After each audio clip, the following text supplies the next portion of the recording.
আজকে আমি একটু বলবো যে ক্ষমতা আসার পর তাদের লুটপাট এবং দুর্নীতি এমন পর্যায়ে গেছে যে ব্যাংকগুলি কাজ করতে পারছে না, কয়েকটি ব্যাংক দেউলিয়া ঘোষণা দেওয়ার পথে।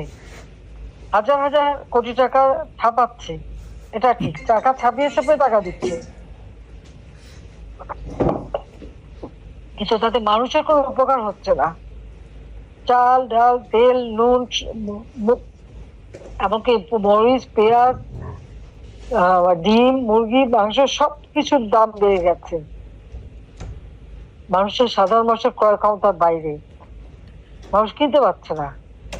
কারণ একটা গ্রামের থেকে আমাকে ফোন করছে যে 1 কেজি ঢেঁড়স কিনতে হয়েছে তাকে 140 টাকা দিয়ে,